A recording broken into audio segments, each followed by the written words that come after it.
Et à la Bezrat Hashem, on est parti pour le cours de ce soir pour les merveilles de Purim, à la mémoire de toutes les personnes qui nous ont quittés depuis le 7 octobre, qu'Akadosh Baruch Hu, ils vengent leur sang, Amen, Kineraton, pour la guérison de tous les malades d'Israël, où qu'ils se trouvent, Bifrat pour ma maman Rivka Bat Ramona, ma sœur Sarah Ramona Benet Bat Rivka, et pour la petite Ella Myriam Bat Naomi Simcha. On espère que Bezrat Hashem, on va nous attendre ces bonnes nouvelles très bientôt. Et pour tous les malades d'Israël, que Akadosh Baruch Hu leur donne une bonne santé, Amen Kineraton, pour la réussite de tous nos soldats, et pour la libération de tous nos otages, Amen Kineraton. Alors ce soir, bien sûr, on est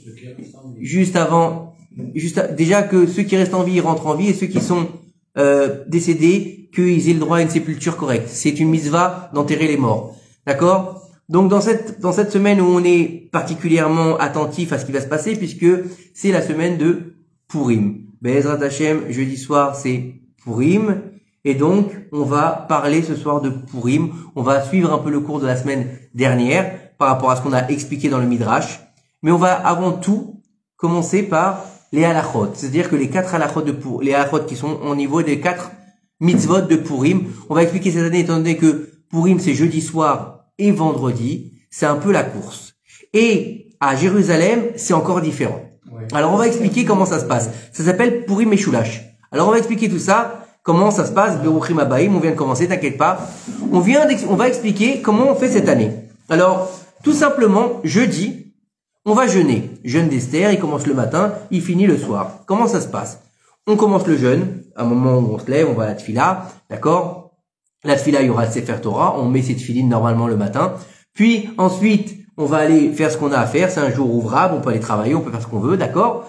Mais bien sûr, il faut pas manger, il faut pas boire. On a le droit de se laver, on a le droit de se mettre du savon, on a le droit de c'est pas comme Tisha B'Av, c'est un jeûne où on a même le droit de se laver les dents si on n'avale pas l'eau. On a même le droit d'aller au mikvé. Le jour du jeûne d'Esther, il n'y a aucun problème. D'accord? Le soir arrive, on fait Arvit à la tombée de la nuit, puis après Arvit, au milieu d'Arvit, on arrête, et puis on fait, on fait Arvit, et puis ensuite à la fin de Arvit, on va faire la Megillat Esther. On va lire la Megillat Esther, puis après la Megillat Esther, on cassera le jeûne. On ne mange pas avant la Megillat Esther. Sauf pour les gens qui sont, en problème, qui sont trop faibles, qui sont pas bien. Là, ils pourront, ou manger des fruits, ou prendre un bonbon, des choses sucrées, boire un verre d'eau, s'ils sont pas bien, ou bien même si c'est trop difficile, manger, il n'y a pas de problème. En tout cas, quoi qu'il arrive, et si on peut pas jeûner, bien sûr, on se référera à son rab, on lui demandera comment ça se passe, si on peut pas jeûner, Bezrat Hashem, et pourquoi on ne pourrait pas jeûner. Mais c'est pas un drame. Non, c'est pas un drame de ne pas jeûner. Si la santé ne le permet pas, c'est qu'il faut pas jeûner. Donc ça c'est au niveau de jeudi. Jeudi soir, donc on fera la Megillah, puis tout le monde rentrera chez soi. C'est tout. Jeudi matin, d'accord? Vendredi matin, on fera la prière avec les tfilines, avec le Sefer Torah. On lira le Sefer Torah qui est en rapport avec Purim. Et puis ensuite, après, à la fin, jusqu'on fera Ashrei, après avant Ubaletzion, on fera la lecture de la Megillat Esther. Une fois qu'on aura fini la Megillat Esther, on se dépêchera, étant donné que c'est vendredi, d'aller faire Mishloach Manot et Matanot Laïvenim. C'est-à-dire qu'on ira faire les cadeaux, le don aux pauvres. Donc comme on a dit, 10 à 15 shekels par pauvre, donc ça fait une trentaine de shekels. De pauvres, vous êtes sortis. Toi, ta femme, c'est bon. D'accord? Les enfants, c'est plus de 20 ans. D'accord? Après, ils font leur mitzvah eux-mêmes. Et pour Mishloach Manot, pareil, il en faut 2. Donc tu donnes à 2 amis. Ou en général, Mishloach Manot, c'est mieux de donner à des gens qui sont avec qui t'es disputé. Pourquoi? Parce que c'est fait pour approcher les cœurs. Voilà, c'est pour ça que c'est fait Mishloach Manot. Pour que, en fait, quand tu vas vers l'autre, que t'es un peu en froid, tu casses la glace, donc tu brises la glace. Ok? Donc, ce sera vendredi matin. Si vous faites Mishloach Manot et Matanot Laïvenim jeudi soir, vous n'avez rien fait. Ok? Rien, zéro. Ah walou, zéro. Mais quand on vous donne, comment on fait l'enveloppe à l'avance? Non, vous me donnez pas Matanot Laïvenim. Matanot Laïvenim, c'est pas pour moi. C'était Zecher les Machatzit Shekel. C'est pas pareil. Non, ça n'a rien à voir. Ok? Je vais vous expliquer. Le Zecher les Machatzit Shekel, c'est pour se rappeler des sacrifices collectifs qu'on faisait dans le temple. Le Matanot Laïvenim, c'est de la tzedaka pour les pauvres. Ok? Donc, ensuite, on se dépêchera de commencer le Mishté assez tôt, pour finir avant Chatzot. Avant Chatzot, c'est-à-dire midi et demi, 1 heure. maximum. Pourquoi? Parce qu'après on rentre dans le trou de Shabbat, on rentre dans les préparatifs de Shabbat. Et bien sûr, cette année, on ne peut pas boire adeloyada, c'est-à-dire de perdre de la conscience. Et pourquoi? Parce que comment tu vas rentrer dans Shabbat? Bourré? Tu vas rentrer sous dans Shabbat, c'est pas possible, donc tu peux pas rentrer sous dans Shabbat. Donc qu'est-ce que tu vas faire? Tu vas boire un verre, 2 verres, voilà, ça suffit. T'as fait la mitzvah. Tu fais un Dvar Torah, tu fais un mishté comme il faut, Vezeu, et après la chanot de Shabbat, les douches, comment dire, préparer les choses. Donc pour s'organiser par rapport à tout ça, le mieux c'est de préparer le mishté avant et son Shabbat avant, bien sûr, parce que si ta femme a fait les boulettes pendant que tu fais le mishté, c'est un peu compliqué. Donc il vaut mieux éviter le pain et tout. Voilà. Après, chacun fait comme il veut, c'est une organisation, chacun pour soi et Dieu pour tous. C'est pour moi? Bah non. Il y a plus, j'en ai plus, hein. J'en ai plus. Il faut que j'aille en acheter. Ah bah ouais, hein, parce que là je suis en rade. J'ai oublié. C'est pas grave. J'ai oublié hier. C'est pas grave. Donc ça c'est pour les gens qui sont hors des villes avec les murailles, comme à Ashkelon. Pour ce qui est de Jérusalem, comment ça va se passer? Jeudi, ils vont jeûner. Jeudi soir, ils vont écouter la Megillat Esther. Alors, le truc qui est important aussi, c'est qu'on met ses habits de Shabbat, pour venir écouter la Megillat Esther. C'est important. On est en fête. Le lendemain matin, ils vont faire Shacharit et ils vont faire Matanot Laevelim, donc vendredi matin. Ok? Vendredi matin. Donc ça, on parle les villes comme Jérusalem. Vendredi matin, ils font Matanot Laevelim. Et c'est tout. Et dimanche. Shabbat, ils vont faire Alanissim. Nous, on fera pas l'anissim Shabbat. Eux, ils feront l'anissim. Bien sûr, on n'oubliera pas pendant nous, puisqu'on ne fait pas de Hallel, puisque la Megillah est le Hallel. Donc, jeudi soir et vendredi matin, nous, on fera l'anissim. D'accord? Et eux, ils feront donc l'anissim quand? Jeudi soir, vendredi. D'accord? Et samedi. Ok? Et donc, samedi matin, ils feront la lecture de la Torah plus la lecture de Purim. D'accord? Et, ensuite, il nous dit ici que ils vont faire la lecture. Non, pardon, je me suis trompé. La Kriyat HaMegillah. Pourquoi il rapporte la Kriyat HaMegillah? Et ensuite, donc ils auront fait la Kriyat HaMegillah. Ils auront fait Matanot Laevelim. Et pour ce qui est de Mishloach Manot et pour le festin, ce sera dimanche. D'accord? Donc ça s'appelle 3 jours. Jeudi, vendredi, vendredi, samedi, dimanche. Vous avez compris. Donc c'est comme ça pour Jérusalem par rapport au Mishté. Donc eux, ils n'ont pas la presse de le faire vendredi puisque pour eux, le Mishté, c'est dimanche. Donc ils sont tranquilles. Donc, mais c'est valable que pour Jérusalem? Que pour les villes, non. Que pour les villes entourées de murailles. De murailles ou bien d'eau aussi? De murailles. De murailles. Pas d'eau. Oui, il y en a d'autres. Akko, par exemple. Akko. Il y en a qui disent que même que Beersheva, elle est considérée comme une ville avec des murailles. Alors, j'ai pas compris pourquoi, mais j'ai pas compris.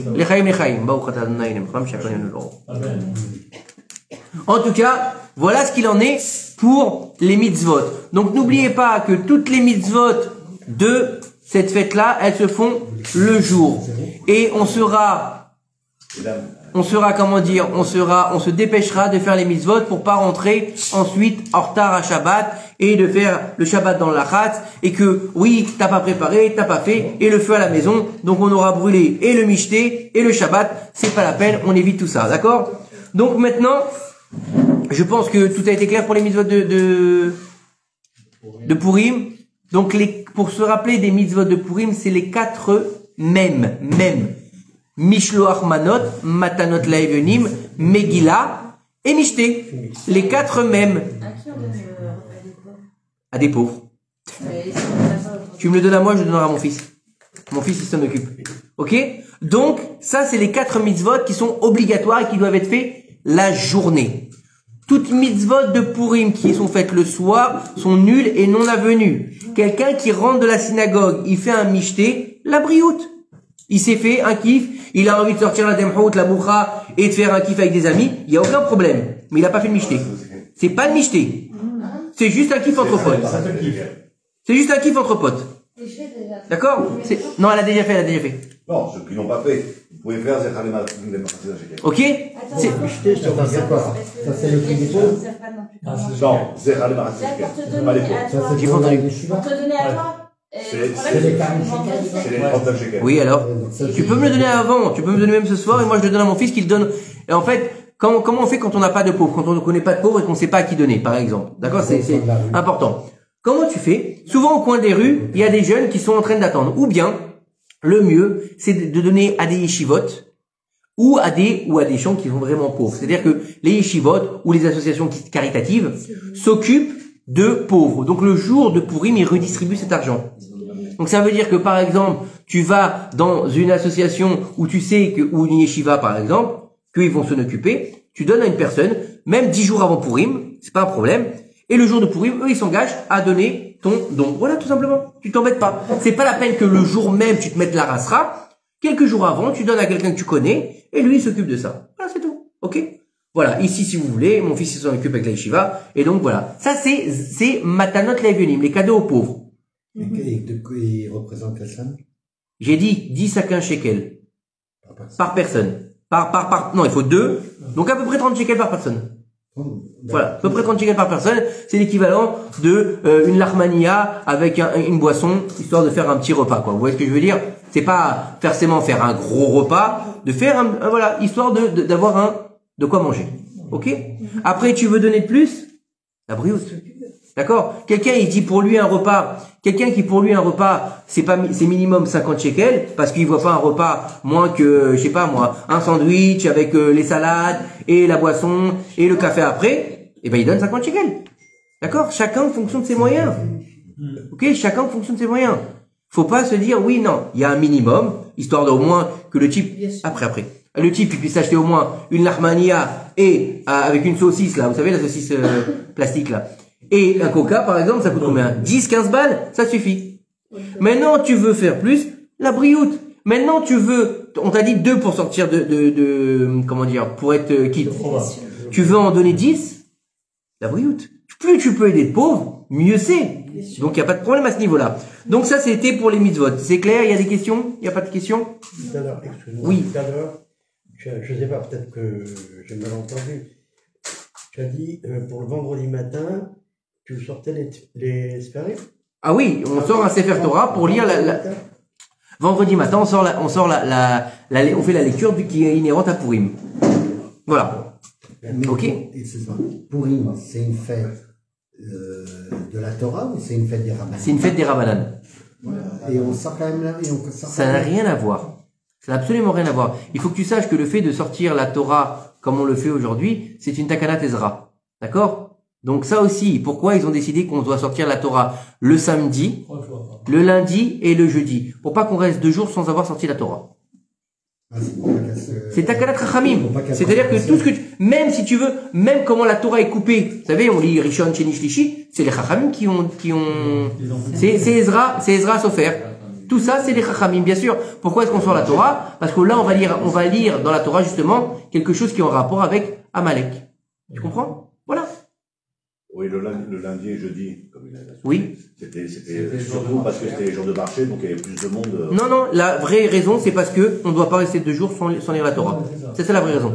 Après qu'il y a le marché, c'est bien.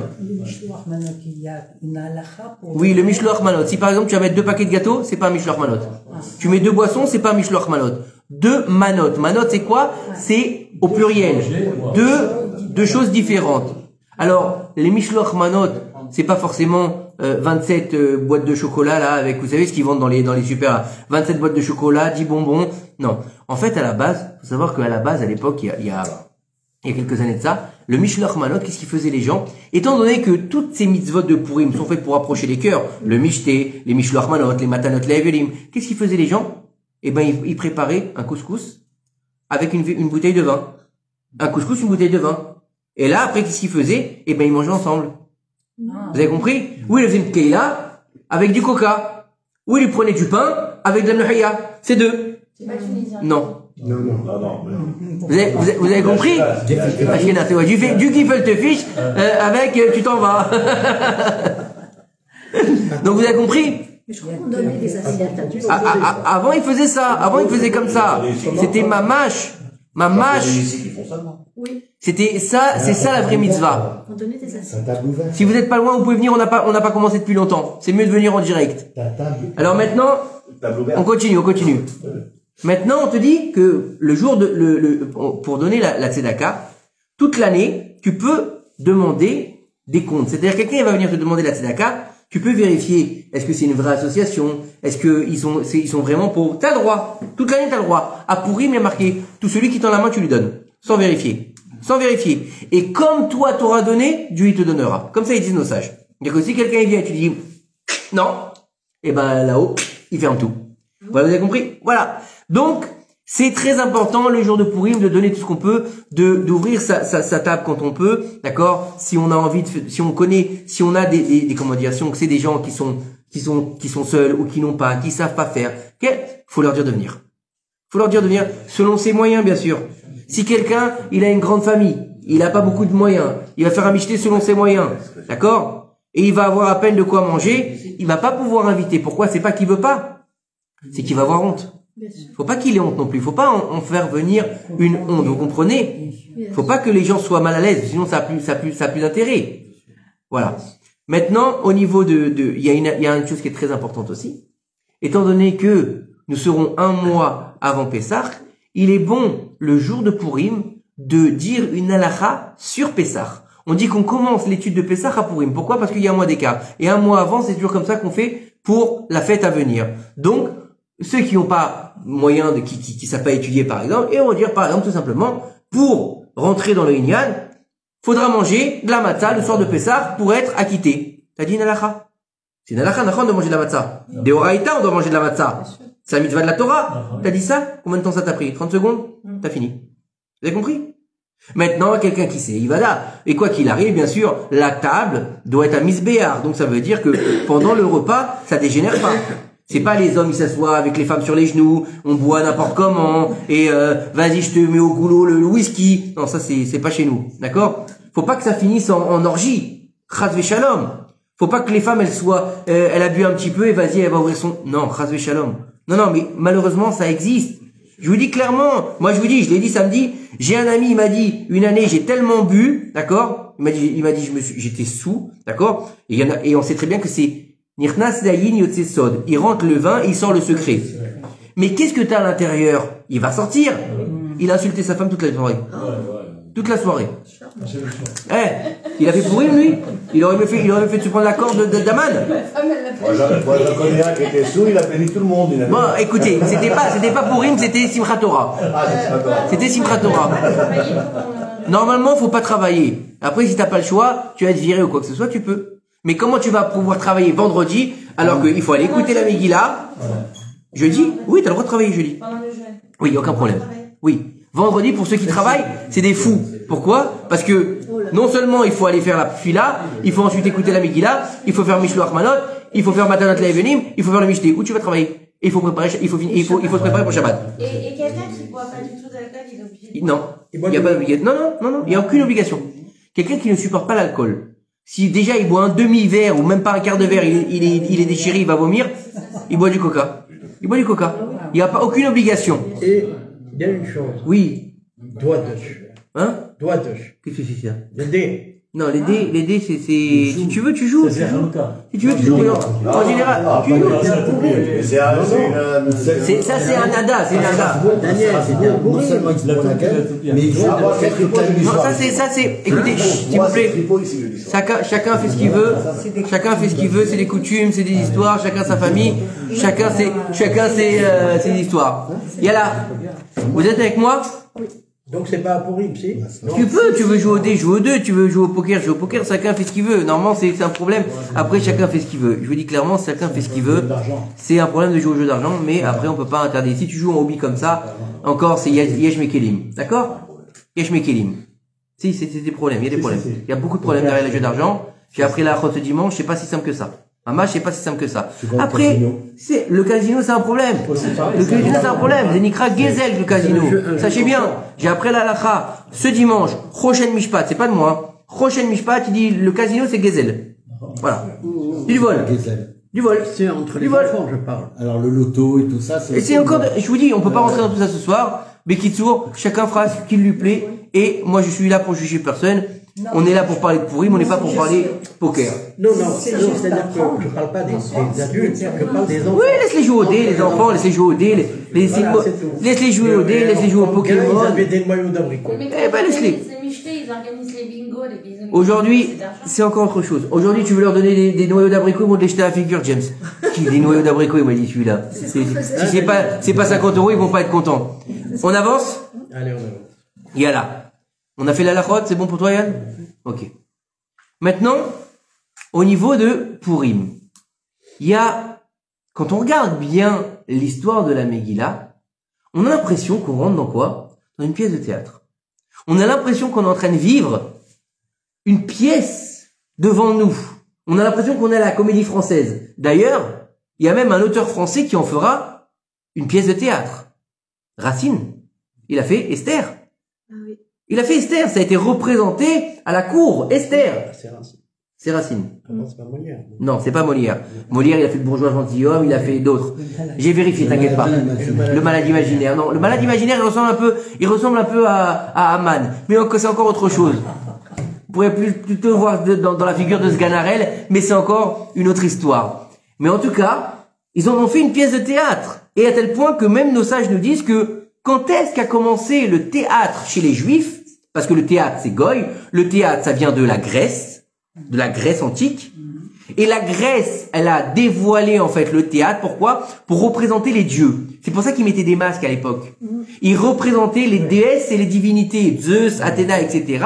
Et comme ils n'avaient pas de révélation, donc ils se prenaient pour Dieu. Dieu en jouant le théâtre. C'est ça le théâtre en fait à la base. Nous, étant donné qu'on avait la réalité et qu'on avait le lien du divin, on n'a pas besoin de ça. Sauf qu'au moment où on a commencé à représenter quelque chose, c'était Purim. Le premier théâtre juif, c'était Purim. Maintenant, on comprend pas. Tous ces personnages sont un peu atypiques. Ils sont un peu particuliers. Mordechai, il est bizarre. On sait pas. Qui c'est Mordechai? À part que c'est l'oncle d'Esther, on comprend pas exactement ce qu'il fait. On voit pas. Il a un rôle important dans la Megillah, mais en même temps, il est là, il est pas là, il est entre deux. Esther, à un moment, elle est reine, et puis à un moment donné, elle va lui dire à Mordechai, pourquoi tu veux que j'aille voir le roi? J'en ai rien à foutre. Elle lui dit, voilà tout ce qu'elle lui dit, clairement. Ça fait 30 jours qu'il m'a pas appelé. Fous-moi la paix. Voilà ce qu'elle lui a dit. Non, mais t'es malade ou quoi? Le peuple, il va mourir. C'est pas mon problème, elle lui dit. Oui ou non? C'est bizarre. Ce Haman là, d'où il vient? Du jour au lendemain, on n'en entend pas parler au début. Regardez bien au début de la Megillah, il n'y a pas d'Aman. Puis tout d'un coup, et voilà, Achashverosh, il a fait devenir Haman, le plus grand, et il a demandé à tout le monde de se prosterner devant lui. C'est quoi cette histoire? Vashti, elle meurt, on a vu ce qui c'était la semaine dernière, d'accord? Achashverosh, si le roi, mais en fin de compte, c'est un ivrogne. C'est un ivrogne ou pas, Achashverosh? Oui ou non? Oui. L'histoire de Purim, c'est une fête, mais pourtant ça commence par Vayehi bimei Achashverosh. Vayehi dans la Torah, c'est un langage de souffrance. Et le Inyan de Purim, il commence par dans la douleur? Oui, il finit dans la douleur ou il finit bien? Il finit bien, mais il finit dans la douleur. Comment dire? La fin de la Megillah, en fin de compte. La suite. Parce ce qui est pas écrit. Il est bon ou il est pas bon? Là, Yudi Maïta Rav Simcha. Ok. Et après, qu'est-ce qui s'est passé? Ils sont restés en Babylonie. Ils sont parvenus. Donc c'est un problème ou c'est pas un problème? C'est un problème. Et on a livré une jeune fille juive à des non-juifs. Elle est restée dans le palais. Esther. Elle est jamais sortie. Il n'y a pas marqué à la fin qu'elle était sortie du palais. Donc c'est une honte ou pas? Voilà. Vous allez voir ce qui va se passer ce soir. C'est assez hallucinant. Elle est enterrée avec Mordechai. C'est assez hallucinant. Et donc, en fait, on peut se poser la question que tout le départ. C'était pas son oncle. Si, c'était son oncle. C'était son oncle. C'est marqué. C'était pas son oncle. C'était son mari et son oncle. Mais c'est marqué. Dans la Megillah, c'est marqué que c'était son oncle. Et on a le droit de se marier avec son oncle. C'est permis. Alors, tu te maries avec ton oncle et ton oncle te donne au roi. C'est ce que je te dis, c'est très compliqué. Mais elle était mariée. Oui, mais le fait de se marier avec un non-juif, c'est pas un mariage. Alors encore une fois, c'est pour ça que je vous dis que c'est très compliqué. C'est pour ça que je vous dis que dans l'absolu, c'est un drame. C'est pas une pièce drôle, c'est un drame.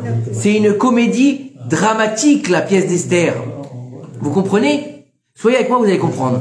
Maintenant, toute la base de cette histoire et toute la base du décret contre les Juifs, comment il commence? Comment il commence? Hein? Comment ça commence l'histoire? Messieurs, Je suis là si vous avez des questions. Comment ça commence? Comment ça commence vraiment? Comment est-ce que ça commence? Que Mordechai il décide de tuer le peuple juif. Comment ça commence? Pardon, Aman. Aman il décide de tuer le peuple juif. Comment ça se passe? Pour quelle raison? Parce que Mordechai s'est pas prosterné. Parce que Mordechai s'est pas prosterné. Exactement. oui. Aman il décide de détruire le peuple juif en entier en un jour parce que Mordechai ne s'est pas prosterné. Et la question que posent nos sages, pourquoi est-ce que Mordechai il s'est pas prosterné? Ah oui, le premier. Hein? Parce que Aman, il devait être normalement son serviteur. Qui c'est qui t'a dit ça? Ah ben c'est ce qu'on... C'est ce qu'on dit? C'est ce qu'on dit la légende urbaine. Non. C'est ce que tout le monde le dit. Non, mais... Alors écoutez bien. Alors, on apprend. Écoutez bien. Vous allez comprendre. Quand je vous ai dit que les personnages sont particuliers, ils sont très particuliers. Et il y a plusieurs explications. On va prendre 5 explications sur Mordechai. 5 niveaux de Mordechai et vous allez voir que c'est pas si simple que ça. À l'époque, on va se remettre un peu dans l'histoire, on est à Shushan. On est sous l'empire perse. Donc on a fini la Babylonie, on est dans l'empire perse qui règne sur le monde. D'accord?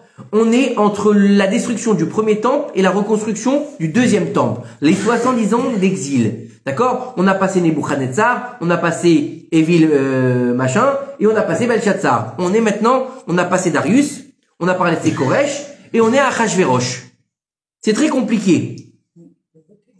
Maintenant, on a un bonhomme. Donc on va avoir une histoire avec un roi qui fait un festin, et les Juifs ils vont y aller, etc.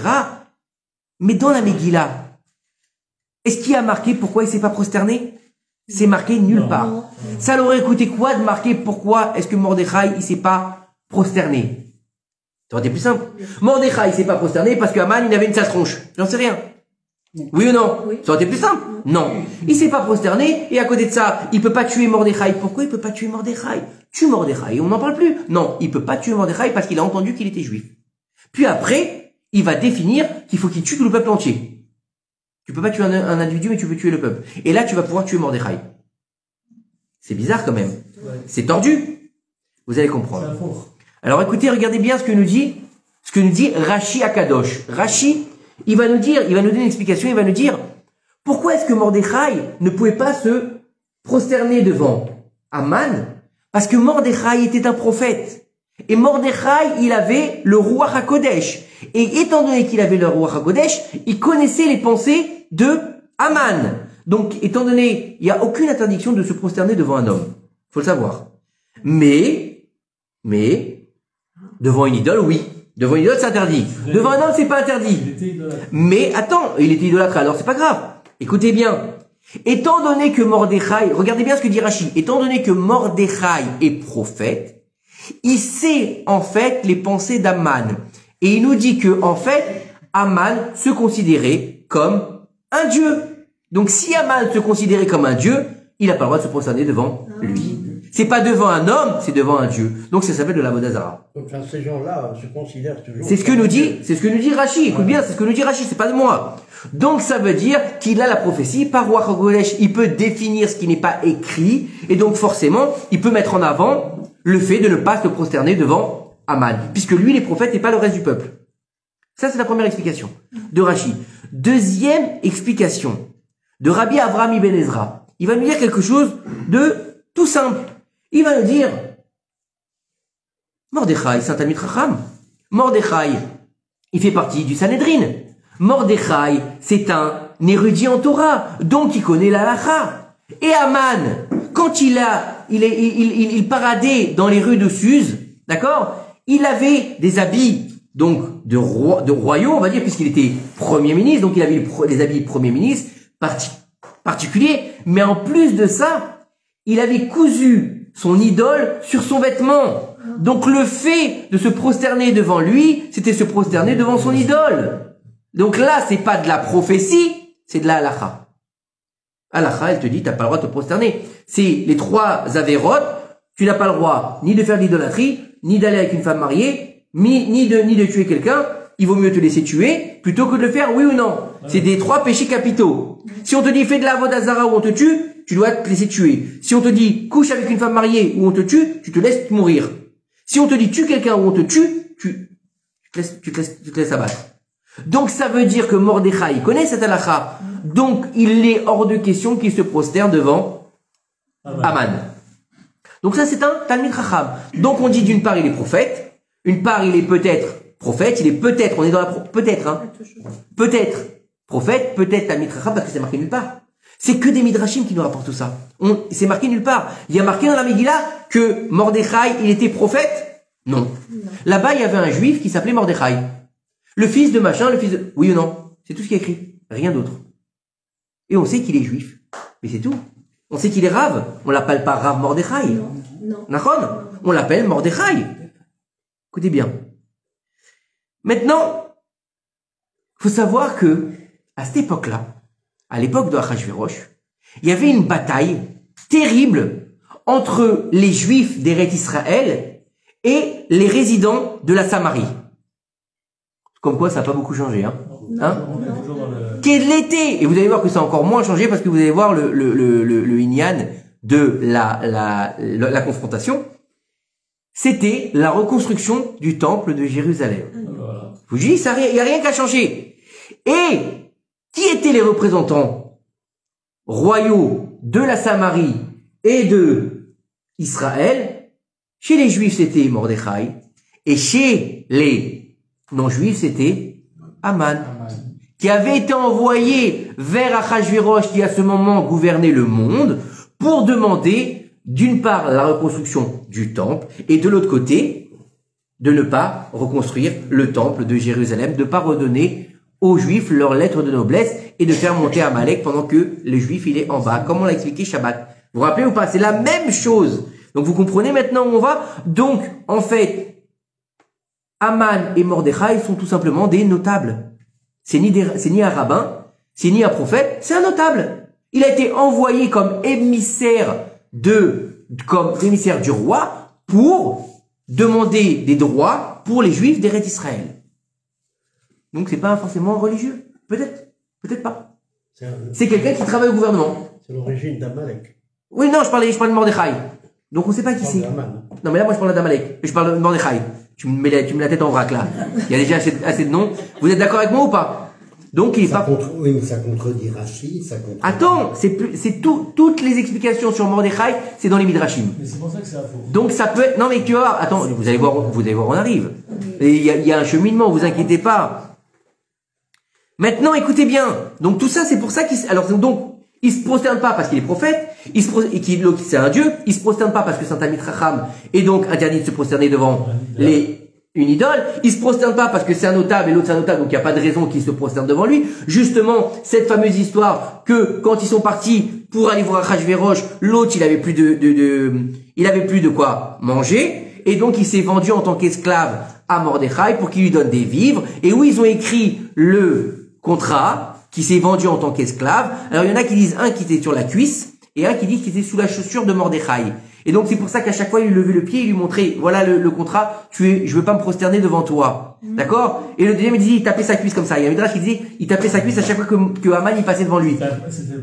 Voilà, j'ai pas à me prosterner devant toi puisque tu t'es vendu à moi, donc tu es mon esclave, donc j'ai pas à me prosterner devant toi. Ça c'est le Inyan de cette fameuse histoire que tout le monde connaît. Donc c'était des notables. Tous les deux, ils ont été envoyés. Tous les deux, ils étaient d'un côté. Il y en a même qui disent que c'était des chefs d'armée et que les soldats d'Aman, ils avaient tout mangé et qu'ils avaient demandé à Mordechai jusqu'à qu'il se vende en tant qu'esclave. Aman. Donc ça, c'est la troisième explication. Quatrième explication. Rabbi Eliezer Ashkenazi, il va nous dire quelque chose de fantastique. Il va nous dire que à cette époque-là, il y avait une coutume ancestrale qui disait que le premier qui a été libéré de l'esclavage, il n'a pas à se prosterner devant qui que ce soit. Ça veut dire que, étant donné que les premiers à être libérés d'un certain exil dans l'histoire du monde, ce sont les Hébreux, donc Mordechai étant un Hébreu, il est dispensé de se prosterner devant Aman. Il a dit, c'est un édit du roi de se prosterner devant Aman. Mais étant donné qu'il y a un édit aussi de ne pas se prosterner en tant que juif, donc Mordechai n'a pas à se prosterner. Oui, mais attends. Et cet édit, oui, Il était de qui? C'était un lévite du monde entier. C'était dans le monde entier. Divin. C'était dans le monde entier. C'était comme ça. C'était une coutume du monde que le premier à sortir de l'exil ne devait pas se concerner. Non, le premier à sortir de l'esclavage. De l'exil. Le premier à sortir de l'exil d'Égypte, c'est les Juifs. Il n'y a pas d'exil avant ça. Le premier qu'on parle d'exil, c'est les Juifs. Le premier à être libéré, si tu veux, c'est les Juifs dans l'histoire. Ok, les Hébreux. Donc, on est dans une histoire où il y a une loi ancestrale qui dit que Mordechai, il n'a pas à se prosterner. Donc, est-ce que c'est un religieux, pas un religieux? On s'en fout. On n'en sait rien et on s'en fout. D'accord? Il y a un minag. Il y a un minag, faut le respecter. Il y a des juifs qui sont pas religieux, qui ont des minagim, oui, non? Oui. Ils font plein de minagim. Il y en a plein. Comment plein? D'accord?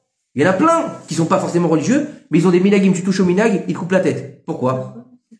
Le minag, pour eux, pour eux, le minag, c'est plus que l'halakha. D'accord? L'halakha, bon, on est un peu traduit, mais le minag, c'est force de loi. C'est comme ça.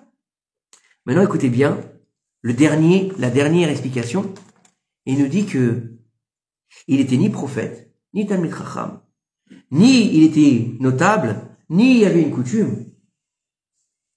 Il nous dit que Mordechai, il était assimilé. Que Mordechai et Esther, en fait, c'était des juifs assimilés.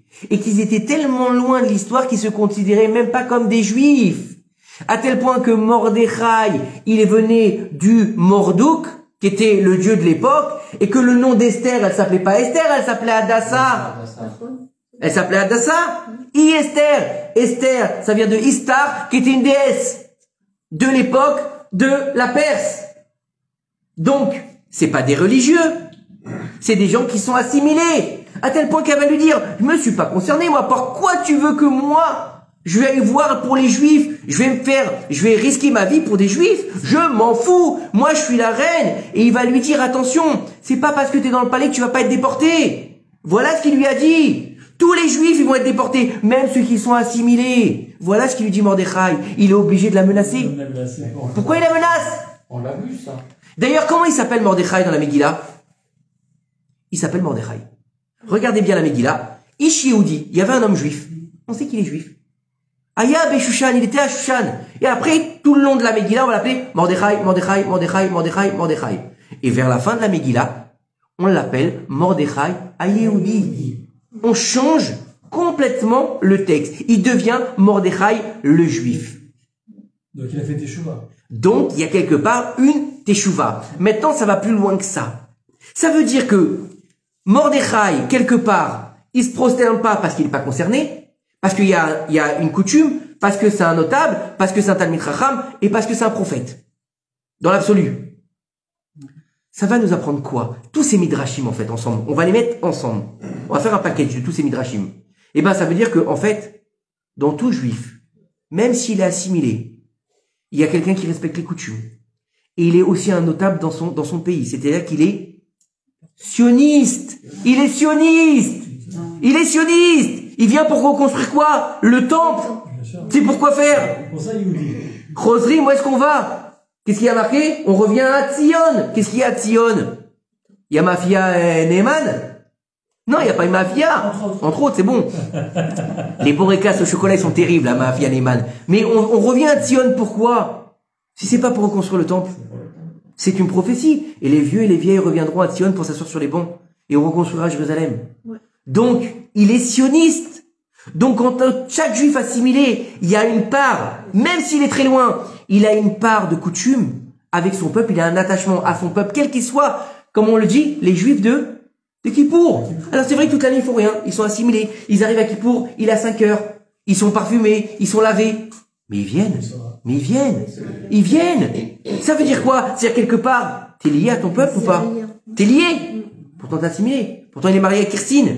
Il est marié à Christine, mais à Yom Kippour, il va à la synagogue. Pourquoi? Parce qu'il est lié à son peuple. Dans un lien indéfectible. Il est aussi lié à sa terre. Parce que quoi que tu fasses, que tu le veuilles ou que tu veuilles pas, c'est dans ton ADN. C'est dans ton ADN. Comment? Lech Lecha. Lech Lecha. Depuis Lech Lecha, depuis Avraham Avinu, ça coule dans notre sang. Tu le veux, tu le veux pas, ça coule dans ton sang. Combien de personnes, moi, j'ai connu? Des gens qui étaient pas, pas du tout religieux. Ils ont un attachement avec Israël incroyable. Incroyable. Ou des gens qui ont une révélation ici, qui se sont convertis. Ça veut dire quoi? Ils sont revenus à leur source, c'est tout. C'est tout. Mais prenez le cardinal Chegaray. Quand il est mort, il a demandé le Kaddish. Non. C'est pas Luciger. Il était juif, hein, quand même. Non, mais il s'est converti de sa propre, c'est lui qui a décidé de se convertir, hein. C'est lui qui oui, mais Luciger, c'était un juif de père et de mère, mais il a décidé de se convertir. Et non, il a décidé lui-même d'épouser. Je vais vous dire pourquoi, parce que je l'ai très bien connu à Marseille, Luciger. Il s'est converti au catholicisme parce qu'il a eu toute sa famille qui est partie en fumée. Oui, mais il a aussi voulu épouser avant que sa famille parte en fumée. Avant, il a commencé déjà. J'avais lu quelque chose sur lui. Il était gamin. Non, mais c'est maintenant. Bon, en tout cas, on rentre pas là-dedans. Non, mais tu sais pourquoi? Tu sais pourquoi? Non. Parce qu'on lui a toujours inculqué que le Mashiach serait quelqu'un... un juif. Et donc il voulait être Mashiach. Mais honnêtement, qu'il vient... Il avait le syndrome du Mashiach. Que le pape pour les chrétiens qui serait considéré comme le Messie viendrait du peuple juif. Et ben voilà. Encore le syndrome. Et c'est pour ça qu'il a demandé qu'on fasse Kaddish devant Notre-Dame. Ah d'accord. Le roi de France a dit Kaddish devant Notre-Dame. Bon, écoutez, chacun son histoire. Chacun son histoire. Bah oui, c'est pas grave. Ça met de l'eau à mon moulin. C'est pas grave. Ça met de l'eau à mon moulin. Pas Jean Moulin. Hein, lui, non, c'est un autre. Alors écoutez bien. Donc en chaque juif, il y a une possibilité de faire teshuva. D'accord? Donc la coutume, tu vas passer à la teshuva. Tu as moyen de faire teshuva. Donc tu peux devenir un Talmid Chacham. Et en chacun de nous, il y a quoi? Ben en chacun de nous, il y a un prophète. En chacun de nous, il y a un prophète, puisque Dieu, il a dit, Asher Bachar Banu Mikol Amim. C'est pas grave, c'est la bracha. Asher Bachar Banu Mikol Amim. Donc on a tous été choisis pour être les représentants du divin sur terre, donc on est tous potentiels des prophètes. Vous avez compris? Donc ça veut dire que de l'assimiler, si on prend cette histoire que Mordechai il a assimilé, il a le potentiel de devenir un prophète. Mais le prophète, il va dire quoi le prophète? La parole de Dieu. Et il est où Dieu dans la Megillah? On le voit pas. Il est nulle part. Il est caché. Donc ça veut dire qu'il est partout. Il est partout. Il est pas cité. Il est omniprésent dans la Megillah. Et ça veut dire que là, dans la Megillah, on a besoin de faire exactement ce que Dieu il nous demande. Non, regarde bien. Il nous dit, la Géoula que j'ai envoyée en Égypte, ça a été une Géoula fantastique. Les 10 plaies d'Égypte, les sauterelles, le sang, le machin, un truc de fou, hors nature, un truc de fou, c'est complètement hors nature. Et même après quand on sort, la mer et machin, les chevaux qui se noient, les murs de glace, un truc hors nature. Un film hollywoodien, oui ou non? Megillat Esther, tout est naturel. Il y a un complot, il y a un premier ministre, il y a une demande, une vengeance, tout est naturel. Ça veut dire que Dieu, il se cache dans la nature. Et nos sages te disent que la dernière Géoula, ce sera Dieu qui se révèle dans la nature. Ça veut dire que quoi? Ça veut dire que tu vas défier les lois de la nature, mais dans la nature. Ça veut dire une guerre. Qui c'est qui fera la guerre? Les hommes. Qui c'est qui subira? Les hommes. Qui c'est qui réussira? Les hommes. Dieu, il sera... Il y a plein d'hommes dans l'histoire. Ah bon, ils sont... Pourquoi il n'y a pas d'hommes? Il y a plein d'hommes. Il y a plein d'hommes, exactement. Oui, mais d'accord, mais... Il y a une nation qui s'appelle Israël, maintenant. Il y a une nation qui est sur sa terre et qui s'appelle Israël. La Yehudim Haïta Ora Vesimcha. Il y a marqué les Dorotam. Et ils le diront aux Juifs et à leur génération. Ils feront la fête aux Juifs. Les Juifs, d'accord. Ok, donc les Juifs, ils ont le devoir de faire Purim. Et à leur génération. La génération des Juifs, c'est qui? C'est des Juifs. Mais c'est des Juifs. Donc pourquoi tu répètes 2 fois? Tu feras aux Juifs pour les Juifs. Ça veut dire que même tant qu'on n'aura pas fini la Géoula, on devra faire Purim. Et qu'après la Géoula, on continuera de faire Purim, les Dorotam, dans toutes les générations. Ah oui. C'est une fête qui est éternelle. Pourquoi? Parce que c'est le flambeau du peuple d'Israël. C'est l'ADN du peuple d'Israël, Purim. C'est-à-dire qu'on va transcender le peuple d'Israël, même en galoute, pour le faire devenir le numéro 1. Là-bas, on te dit, et les gens, ils avaient peur des Juifs, et les gens, ils ont commencé à craindre Mordechai, et il était grand aux yeux du peuple, et on a dit aussi de Moshe, et Moshe, il était grand aux yeux du peuple des Égyptiens. Oui ou non? Oui. C'est la même chose. Qu'est-ce qui s'est passé avec Moshe? La Géoula. Qu'est-ce qui s'est passé avec Mordechai? La Géoula. Le peuple était condamné à mourir en un jour. Naaforou, c'est une Géoula ou pas? Vous avez compris. La même chose qui se passe aujourd'hui. Le tribut, il est lourd à payer. Il est lourd à payer. On peut pas l'expliquer. Mais on est dans le process de la Géoula. Regardez ce qui se passe ces derniers jours. Regardez ce qui se passe ces derniers jours. La tendance, on dirait qu'elle est en train de s'inverser. Et même le discours des Israéliens, il a changé. On dirait qu'on est en train de remonter la pente. Autrement, on est fier d'être juif maintenant. Regardez bien, on est fier d'être juif. On est fier d'Israël. On est fier de nous. On n'est plus dépendant. On est allié, mais on n'est pas dépendant. On a une espèce de, d'aura qui est en train de se mettre en place. Ou Mordechai yatsa milifne hamelech. Et Mordechai, il est sorti devant le roi. Et Bibi, il sort devant le roi. C'est la même chose. Sauf les personnages sont différents. Et c'est qui le roi? On peut appeler ça comme ça. Si on fait une, un parallèle, on peut aussi. Donc c'est très, très fort, en fait, la fête de Pourim. Et regardez, quand est-ce que ça a commencé? Le changement de dynamique? Au mois d'Adar. Oui ou non? Fin du mois fin du mois de Shevat, début Iyar, oui, début Adar, oui ou non? Et on sait que Nissan, c'est le mois de la Géoula.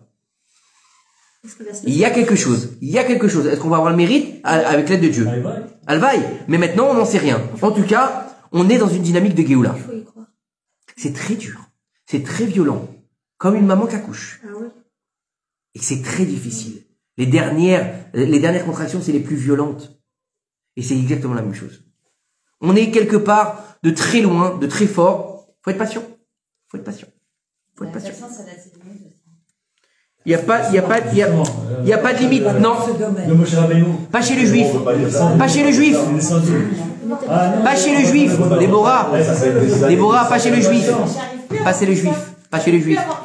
T'arrives plus, c'est trop dur. On a attendu peu. Bezrat Hashem. C'est un travail, c'est un travail.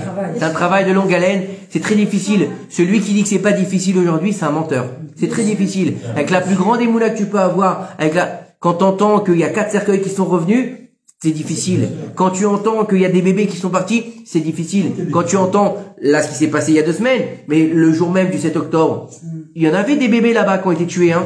Il y en avait aussi. Les bibas. Je parle pas de cela. Le jour du 7 octobre. D'accord? Des bébés. Comment vous l'avez pas entendu cette image-là? La mère, elle était brûlée avec sa petite fille dans les bras. C'est la grand-mère. La grand-mère, c'est pas moins terrible. C'est pas moins terrible. C'est pas moins terrible. Ce que je veux vous dire, c'est que le but, c'est d'arriver à... Vous êtes avec moi? Vena'a fort ou de changer la vapeur, de transformer le mal en bien, de couper les pieds du serpent. C'est ça le but. Le couper les pieds du serpent. Maintenant, il nous reste encore un peu de temps quand même. Ouais, on nous reste un peu de temps quand même. Ça va? Alain? Hein? Plus d'un quart d'heure, il reste. Ah, ça va. Un quart d'heure, c'est bien. Quand même. Je pose une question, mais on est en train de raconter l'histoire de la Megillah et quand même, la semaine dernière, on a parlé de Vashti et de Mordechai. C'est ça? Mais le protagoniste qui est incroyable dans cette histoire, c'est Haman quand même. C'est qui ce Haman? C'est qui? Parce que nous, on le voit en tant que vizir, premier ministre, d'accord? Le calife à la place du calife, d'accord? Ah, c'est qui? Is no good. Oui. Il paraît que Haman serait déjà à l'origine, serait le serpent au moment d'Adam et Ève. Non. Non? Non. C'est la réincarnation du serpent, oui. Voilà. Mais c'est pas le serpent, il est pas arrivé là-bas. D'accord? On l'appelle Amin Haetz Hazeh dans la Torah. Aman, on peut le lire Amin. D'accord? Puisqu'il n'y a pas de voyelle dans la Torah.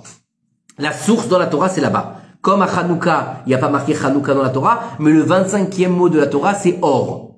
Et ça tombe le 25 qui se lève. Voilà. C'est des sous-entendus. Alors écoutez bien.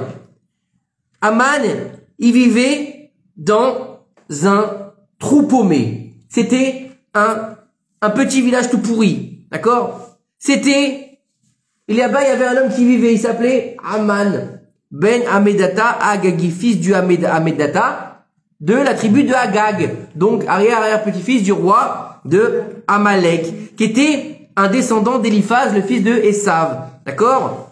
Il avait 10 enfants. D'accord? Et il avait 10 garçons et une fille. C'était un homme pauvre. Un clochard. D'accord? Et à chaque fois qu'il entreprenait quelque chose, il n'y arrivait pas. D'accord? Qu'est-ce qu'il faisait? Ils étaient obligés de mendier pour vivre correctement parce que ces enfants n'avaient pas d'habits propres. D'accord? Et ils n'avaient pas de quoi manger. Donc, ils allaient demander l'aumône. Les enfants de Haman. Écoutez bien ce qu'il nous dit ici, hein. Quand il en pouvait plus, Haman, de voir la misère qu'il y avait dans sa maison. D'accord? Il a quitté l'endroit où il vivait. Et il est parti chercher la parnassa dans un autre endroit. D'accord? Et là-bas, alors, il y en a qui disent qu'il était coiffeur. Coiffeur, c'est un coiffeur. D'accord? C'est un coiffeur. C'était un coiffeur, mais qui était un clodo. Écoutez bien, quand il a quitté son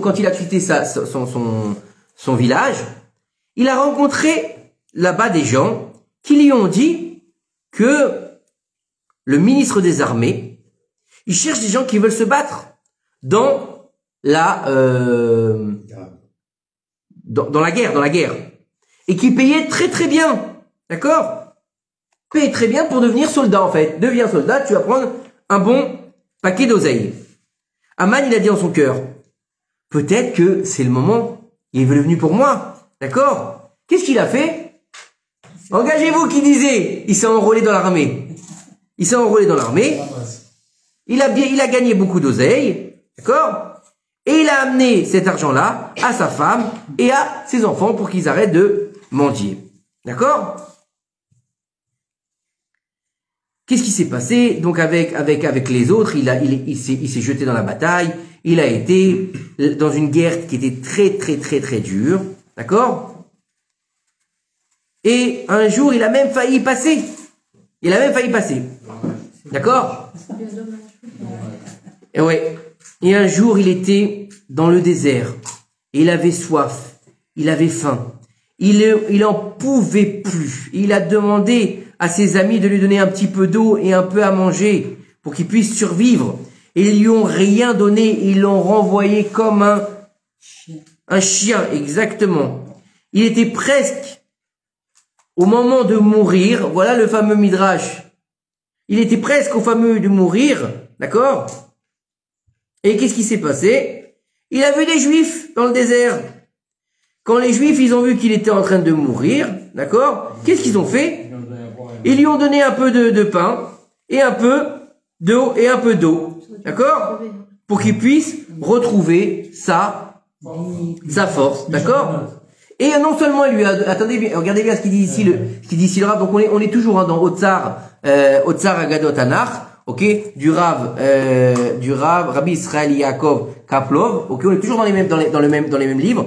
Et il nous dit ici que non seulement ils lui ont donné à boire et ils lui ont donné du pain et de l'eau, mais en plus ils lui ont donné avec un visage avenant. Et comment ils pouvaient savoir que c'était... Ils lui ont pas demandé, son curieux de l'inviter.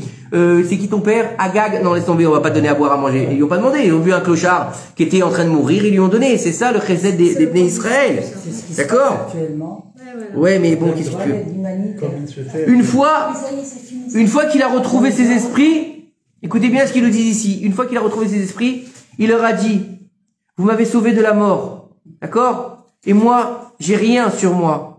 J'ai rien pour vous remercier. J'ai même pas un centime pour vous donner, pour vous remercier. J'ai que mon corps à vous donner. Je serai votre esclave à tout jamais. Et qu'est-ce qu'il a fait avec ça?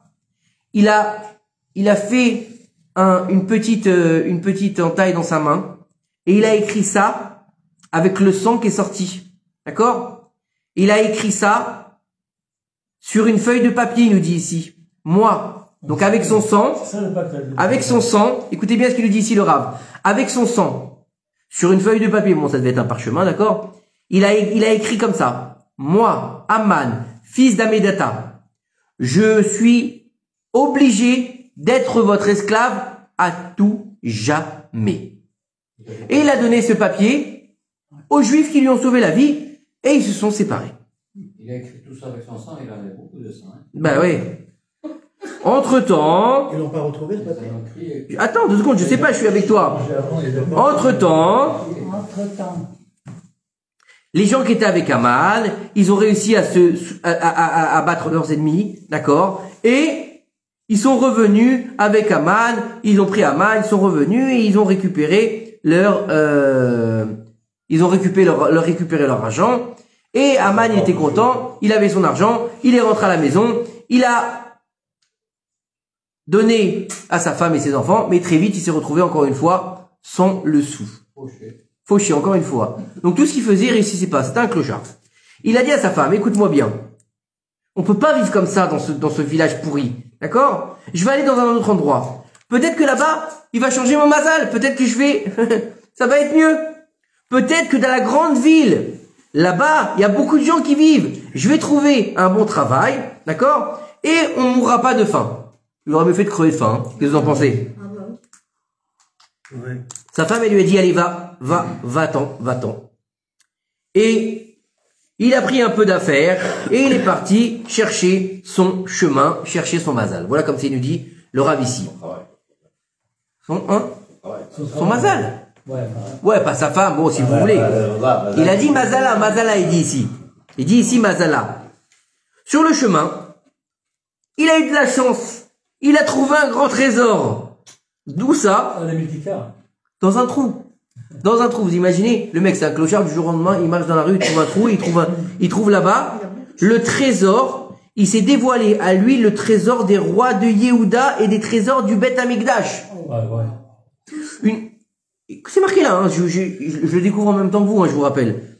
Une grande joie, il a eu Aman et les gens de sa maison. D'accord? Ils étaient contents. Et qu'est-ce qui s'est passé? Ben, maintenant que c'était blindé, on va aller vivre à Paris. Hein? On va vivre à la capitale. Pourquoi tu veux qu'on continue, qu'on vivra avec Créteil? Nous, on va vivre à Paris, à la capitale. Maintenant, on est riche. Hein? Sur les Champs-Élysées, là-bas. D'accord? Valé Briva Shushan. Ils ont acheté une grande maison. Une belle Lamborghini jaune. Hein? Vous les voyez, ceux-là, ou pas? Ils arrivent avec leur kéfier, ils achètent des belles Lamborghini jaunes sur les plats. Ah, ça fait plaisir, hein? Il a fait un beau jardin. D'accord? Et ils ont vécu comme des blindés. Les nouveaux riches, on les appelle. Hein? Du jour au lendemain, il est devenu blindé. D'accord? Et tout le monde savait, et on disait dans la capitale, il n'y a pas un homme qui est riche comme Aman. On disait pas riche comme Crésus, on disait riche comme Aman. D'accord? Et bien sûr, quand les bruits, ils se font quand on parle d'argent, ça arrive forcément aux oreilles du roi. Et le roi, il a dit, celui-là, c'est un danger pour moi. S'il devient trop riche, étant donné que moi, je ne suis pas roi non plus de lignée royale, et que moi aussi, je suis devenu roi parce que j'étais riche, peut-être qu'il peut prendre ma place. Alors, je vais éviter l'hémorragie tout de suite. Qu'est-ce que je vais faire? Je vais l'embaucher. Et ça va venir mon ministre. Et Aman, il est devenu un des 7 ministres qui se sont tenus devant le roi pendant sa royauté. Et quand Archvéroch, il a demandé qu'est-ce qu'on va faire avec Vashti, d'accord, qui n'a pas voulu venir devant moi, c'est Aman qui a sauté pour pouvoir dire tu es là. Et pourtant la dernière fois on a vu que c'était Daniel. Alors il y en a qui disent que Memouchan c'est Daniel, et il y en a qui disent que c'était Aman. Pourquoi? Parce qu'il était Mouchan, Memouchan. Vous avez compris? Il était Mouchan pour tuer Vashti. Pourquoi il voulait tuer Vashti? Parce qu'on a dit que c'était is no good. Donc il voulait devenir le roi à la place du roi. D'abord on tue la reine, le calife à la place du calife. On tue la reine, et après on s'occuperait du roi. D'accord? Et qu'est-ce qu'il voulait faire? Et vous savez pourquoi il l'a tué? Non seulement qu'il voulait prendre la place du roi, mais en plus de ça, parce que Vashti, elle n'avait pas invité Zeresh, sa femme, au festin des femmes qu'elle avait fait. La femme de Haman. Vashti n'avait pas invité Zeresh, la femme d'Haman, au festin. D'accord? Et une fois, elle lui avait fait honte en public. Donc il l'a détesté. Et donc il a demandé qu'elle se fasse tuer. Il avait la dent dure, Aman, quand même, hein. C'est violent, quand même, hein. Mais c'est dans leur sens. Eh ben oui, hein. C'est ça. C'est leur C'est exactement, c'est dans leur Et une ADN. fois, ADN. et une fois que Esther, elle a été choisie à la place de Vachi pour devenir roi, Reine. d'accord? Pour devenir reine, pardon. D'accord? Il a décidé de prendre la place du roi. Il était dégoûté parce qu'en fait, il voulait que sa fille, elle épouse le roi. Il voulait que sa fille épouse le roi. Mais il s'est dit, bon, s'il a choisi une autre épouse, maintenant, je vais faire profil bas. D'accord? Parce que si je trouve grâce à ses yeux, peut-être que je vais pouvoir lui faire du talouid et après, je pourrai encore augmenter dans les échelons. D'accord? Je vais être bon auprès de la reine pour pouvoir être dans les petits papiers du roi. Vous avez compris? À la base, il voulait que ce soit sa fille qui épouse Achashverosh. Vous savez, la même histoire que Cendrillon, les deux moches et la belle. Ouais. C'est la même chose. Elle était comme Chouma, celle-là, il a dit j'en veux pas. D'accord? Et donc ça, c'est pour Aman. Et il finira, bien sûr, pendu haut et court, grâce à Dieu.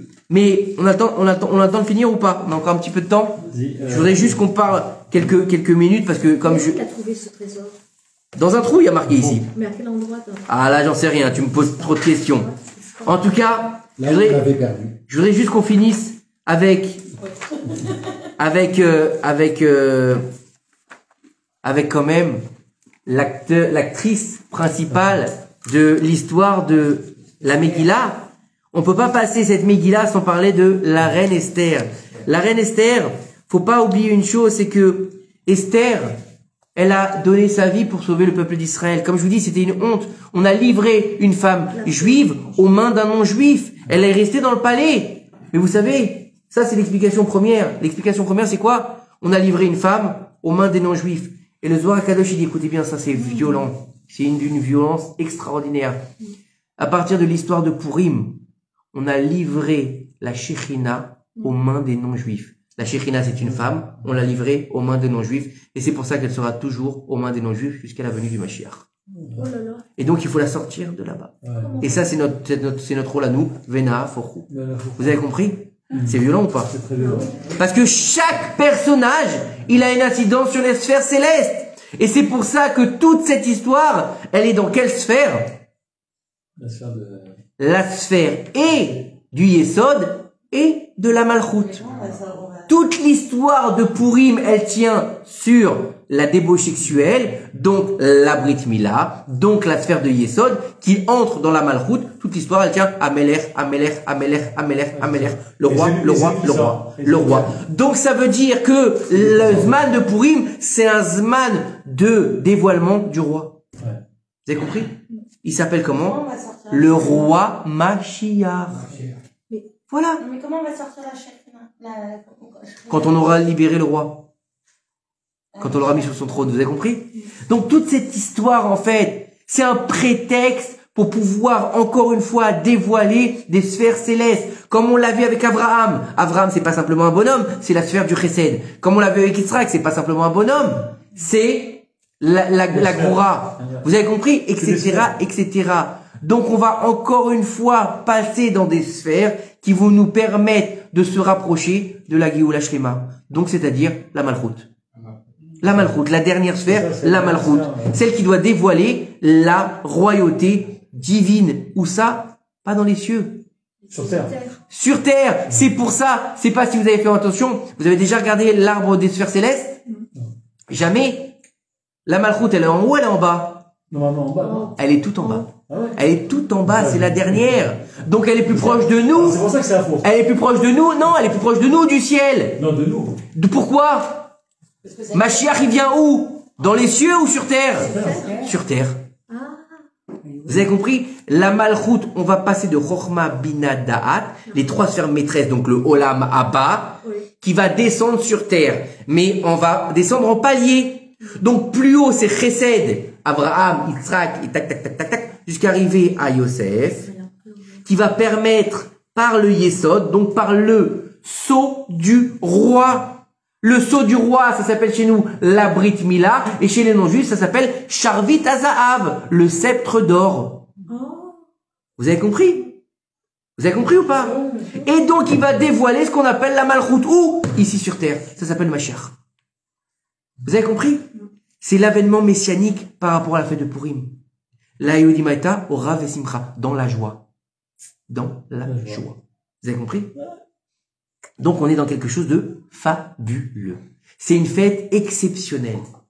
D'ailleurs, la première année, je me souviendrai comme si c'était hier. On était d'ailleurs avec Daniel. Tu te rappelles ou pas? La première année, on a fait Purim ensemble. La première année où j'ai donné le cours sur Purim, j'habitais à Tikot.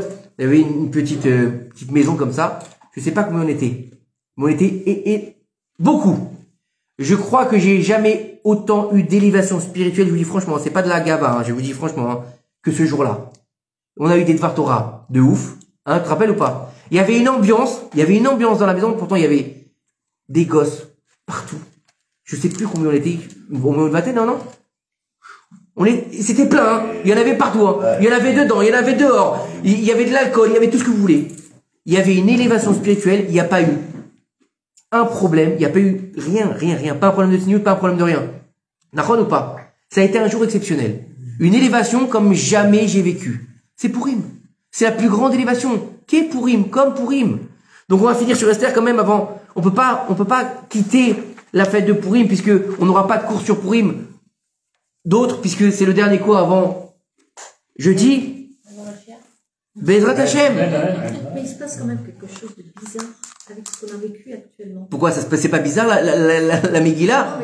Mais c'est la même chose. Des méchants, ils veulent tuer les gentils, ils veulent nous exterminer en un jour. Le 7 octobre, la même chose. C'est que là on le vit. Voilà. C'est ça. La différence, c'est que quand tu vas lire la Megillat Esther, toi tu vas la lire comme une histoire qui s'est passée. Écoutez bien. Mais écoutez bien. Et c'est pour ça qu'on te dit, pourquoi tu n'as pas le droit de louper un seul mot de la Megillat Esther? C'est pas parce que c'est une histoire, parce que tu es en train de la vivre. Tu peux pas louper ta propre destinée. Mais quand tu vas commencer la Megillah, c'est un remma, vahi bimé achashverosh, rasra. C'est pas bien, il y a le décret, ça va mal se passer, les juifs ils ont fauté. Oui, mais la mitzvah, quand tu dois lire la Megillah, qu'est-ce qu'il faut faire? Il faut dérouler toute la Megillah. Pourquoi? Parce que tu es un prophète. Tu peux déjà voir la fin.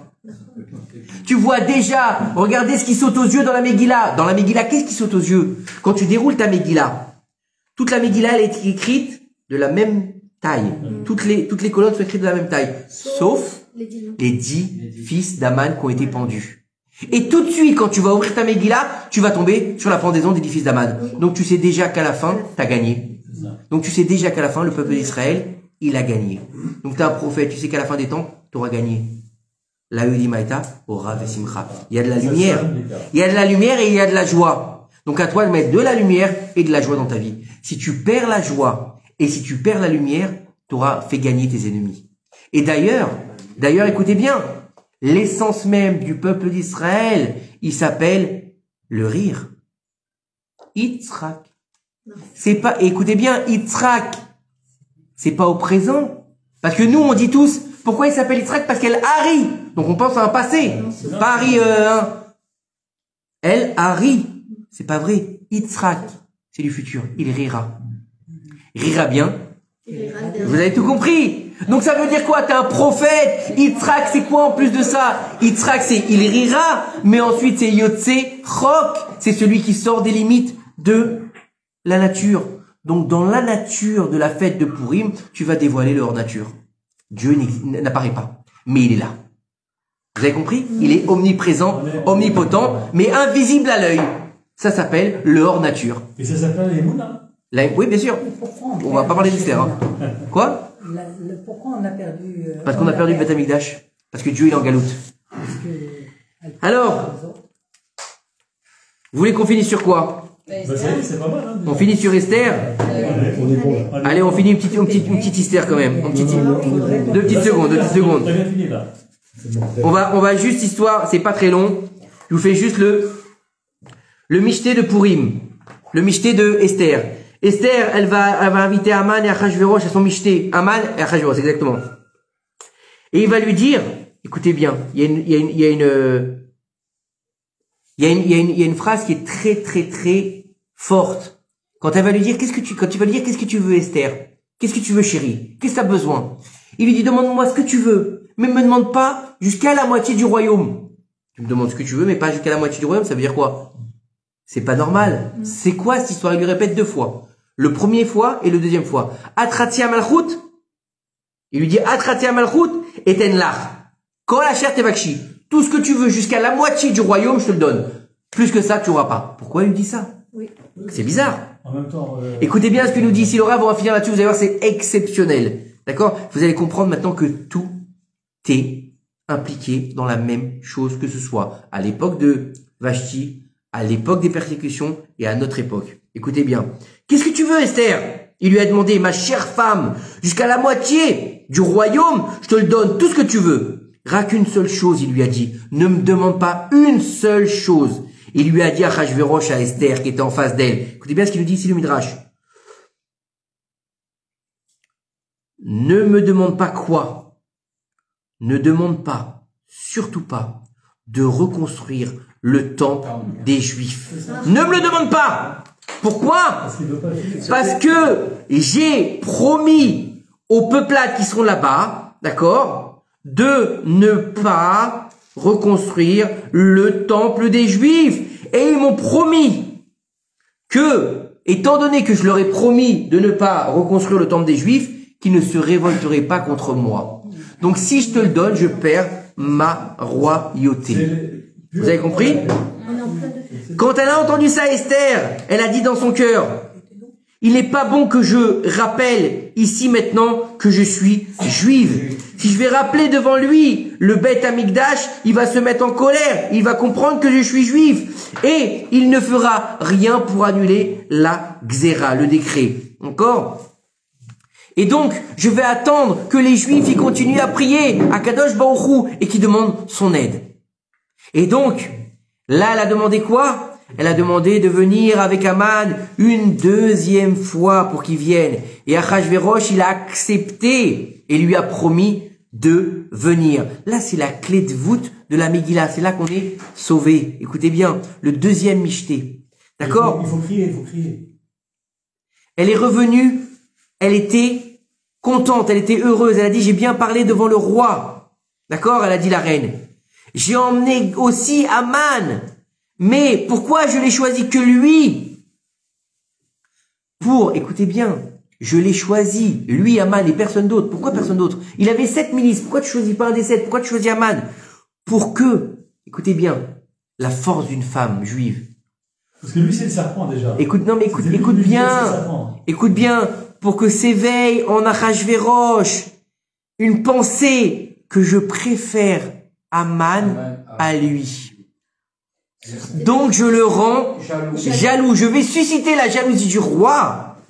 Et si le roi, il va devenir énervé contre Aman à cause de moi, il va le mettre à mort. Et si il met à mort le ministre qui a signé cet édit, ce décret royal, donc il sera annulé. Pourquoi? Parce que il y a écrit il y avait une loi en Perse et en Mède, d'accord, que si il y avait un décret qui était mis en place et qu'un des ministres du roi, il devait être mis à mort parce que, par rapport à crime de lèse-majesté, quelqu'un qui m'a appelé. Je sais pas pourquoi on m'appelle en même temps.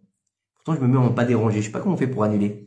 Écoutez bien, c'est pas fini. On va finir là-dessus. C'est magnifique, moi, je trouve.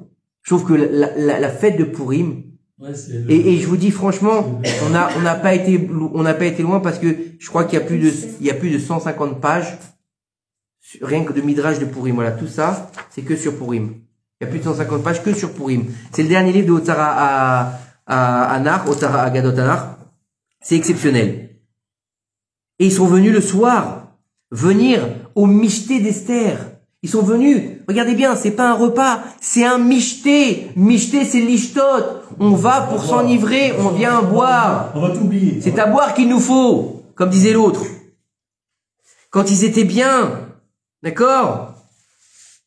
Qu'est-ce qu'il a fait Aman? Il s'est mis de côté, il était en détente, il s'est mis à son aise. Et qu'est-ce qu'elle a fait Esther? Elle s'est mis aussi à son aise. Et elle s'est assise où? À côté d'Aman. D'accord? Elle s'est rapprochée d'Aman pour augmenter la jalousie du roi. Et elle a servi à boire à Aman. Et le roi, il les regardait comme ça. Mais qu'est-ce qu'ils font ceux-là? Oh, ils sont levés sur la tête ou quoi? Et il lui a dit encore une fois, bon, qu'est-ce que tu veux? Jusqu'à la moitié, me demande pas pour le Beth Amikdash. Ne me demande pas.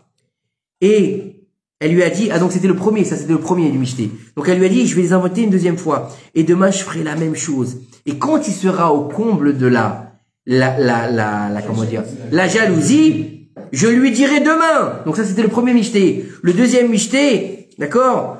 Pourquoi? Parce que, comme il a dit Moshe Rabbeinu à Yoshua, sors et va battre contre Amalek demain.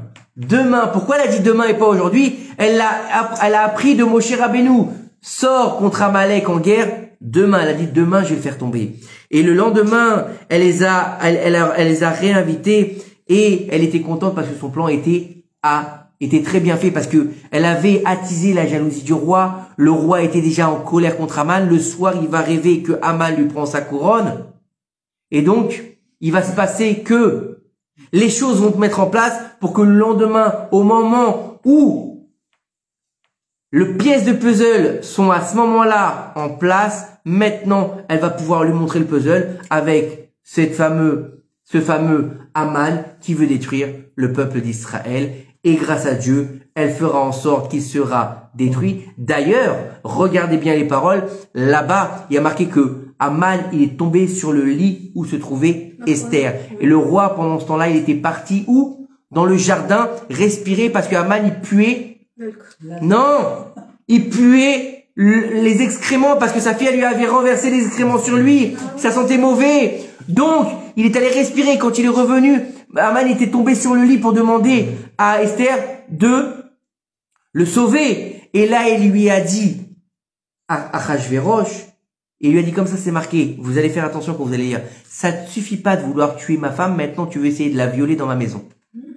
Et là, Harbona, il lui a dit, maintenant, l'arbre que Aman il avait fait pour Mordechai, il se tient dans sa maison pour le pendre lui. Et là, il a dit, pendez-le haut et court. Baruch Adonai Olam, amen ve amen.